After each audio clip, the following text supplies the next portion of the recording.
Telugu film industry ఘనకీర్తి గురించి, అప్పటించి నటించిన నటీనటుల గురించి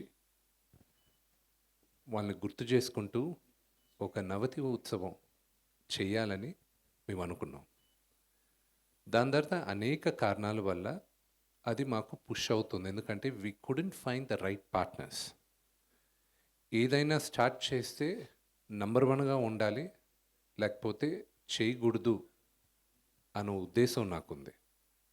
Whatever we do, we have to do the best. Otherwise, don't even do it when you think you cannot do it the best.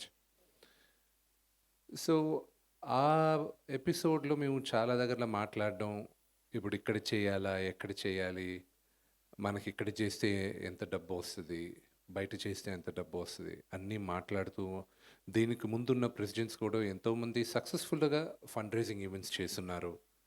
So దానికన్నా బెటర్గా చేయాలి, చేస్తే దానికన్నా బెటర్గా చేయాలి అనే ఉద్దేశంతో కొంచెం డిలే అవుతూ ఉండింది. దాని తర్వాత లేట్ లాస్ట్ ఇయర్ మలేషియన్ గవర్నమెంట్తో చేయాలి అన్న ఉద్దేశం వచ్చినప్పుడు రాహుల్ గారు ఫ్రమ్ ఆక్టోపస్ ప్లీజ్ ఆయన్ని కాంటాక్ట్ చేయడం జరిగింది. So one thing movie artist అసోసియేషన్లో మేము చేయగలిగింది ఏంటంటే ట్రాన్స్పరెన్సీ. ఇప్పుడు నాకు నచ్చిన వాళ్ళని తీసుకొచ్చి ఊరికే పెట్టేసే కన్నా మేము బిడ్డింగ్కి పిలిచాం ఎవరు బాగా చేస్తారని.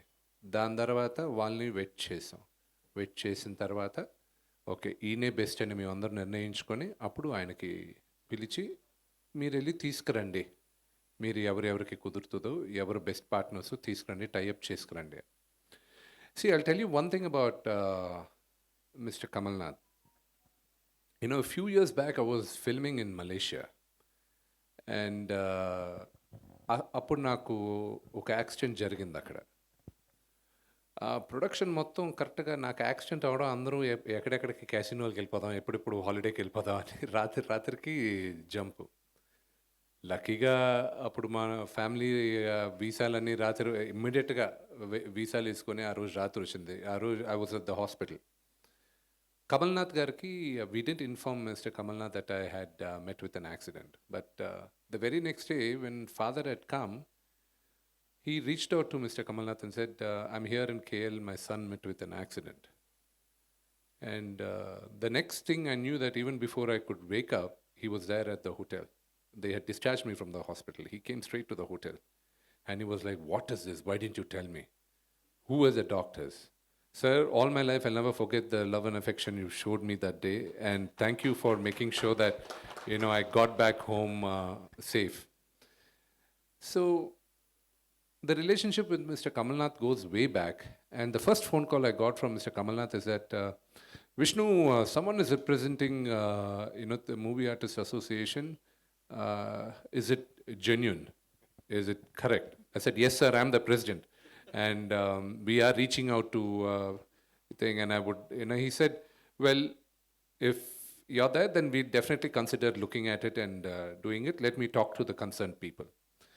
There were a few dates which we had envisioned, but thanks to him, and also I have to apologize because the dates of putting the event has pushed on. Right now we are aiming at having it in July. We want to have the event in July. The dates anetvi, I need to talk to the seniors in the industry, and I need to take their blessings, and I need to take the support for them to come and attend the event.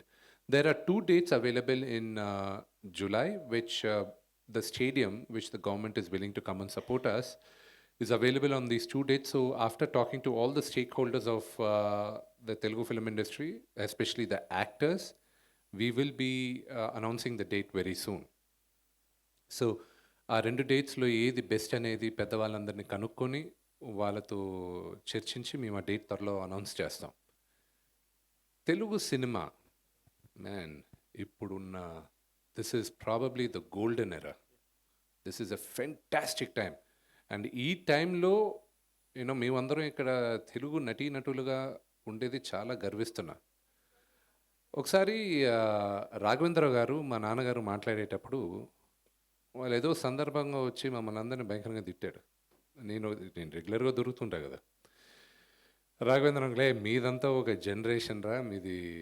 అసలు మాది golden era. అసలు రామారావు గారు, నాగేశ్వరరావు గారు, కృష్ణ గారు, అందరూ అసలు ఏమి చిరంజీవి గారు, బాలకృష్ణ గారు, నాన్నగారు, మీరు మీ అందరూ ఉండేటప్పుడు సినిమాలు ఎంత ఫాస్ట్గా తీసేవాళ్ళం, ఎంత ఫ్యామిలీగా ఉండేవాళ్ళం. మీ అందరూ మీదంతా అసలు మీ జనరేషన్ ఎవరు కలిసి ఉండరు, అసలు ఏంటి మీరు డామ్ డూమ్ అని క్లాసులు పీకారు.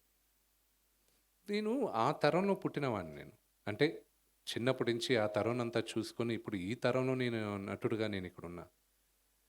నో డౌట్ వాళ్ళందరూ లెజెండ్స్. అప్పుడు ఇంత మీడియా కూడా లేదు, సోషల్ మీడియా. ఇక్కడున్న వాళ్ళ గురించి అక్కడ తెలియడానికి. ఎస్వి రంగారావు గారు మహానటుడు, రేలంగి గారు వాట్ అ గ్రేట్ యాక్టర్. 1932లో first Telugu silent film Raja Harishchandra release అయింది, హెచ్ఎం రెడ్డి గారిది. అప్పటి నుంచి ఇప్పుడు దాకా ఎంతమంది నటీనటులు గుర్తున్నారు, ఎంతమంది దర్శకులు గుర్తున్నారు, ఎంతమంది ప్రొడ్యూసర్స్ గుర్తున్నారు. తెలుగు సినిమా ఘనకీర్తి ఏంటో తొడగొట్టి చెప్పాలన్న ఉద్దేశంతోనే ఈ ఉత్సవం చేయబోతున్నాం. And this is a great opportunity. నాకు ఎంతమందికి తెలుసు అమితాబ్ బచ్చన్ గారిని ఫస్ట్ లాంచ్ చేసింది మన తెలుగు దుండి గారని? ఎంతమందికి తెలుసు అనిల్ కపూర్ గారి మొదటి చిత్రం బాపు రమణ గారు డైరెక్ట్ చేశారని తెలుగు సినిమా? ఎంతమందికి తెలుసు స్మితా పటేల్ గారు, గిరీష్ కర్నాడ్ గారు, వీళ్ళందరూ తెలుగు సినిమాలో యాక్ట్ చేశారని? తెలుగు సినిమా ఘనకీర్తి ఎప్పుడూ ప్రతి రాష్ట్రాల్లోనూ వెళ్ళి వాళ్ళందరూ ప్రూవ్ చేసుకొని వచ్చారు. అప్పట్లోనే డ్యూయల్ లాంగ్వేజెస్లో యాక్ట్ చేశారు. ఇప్పుడు నేను చేస్తున్న సినిమా కన్నప్ప మొదటిసారి తెలుగులో చేసింది శ్రీ కాళహస్తి ఈశ్వర మహత్యం అనే భారతదేశంలో ఉన్న one of the greatest legend Kannada Kanteerava Raj Kumar గారు. ఆయన ఫస్ట్ కన్నడ అరంగేట్రమే బేదర కన్నప్ప, ప్యారలల్గా డ్యూయల్ లాంగ్వేజ్లో తెలుగులో చేశారు. అది శ్రీకాళహస్తి ఈశ్వర మహత్యం. ఆయనే నటించారు, ఆయనే వాయిస్ ఇచ్చారు. తెలుగు సినిమా చరిత్ర చాలా గొప్పది. అది చెప్పుకుంటూ వెళ్తే చాలా టైం పడుతుంది. ఇప్పుడు వాట్ అ వండర్ఫుల్ టైం. మహానటుడు చిరంజీవి గారికి Padma Vibhushan. What is the first Telugu actor to get Padma Vibhushan. అది మనం అందరం గర్వించదగ్గాలి.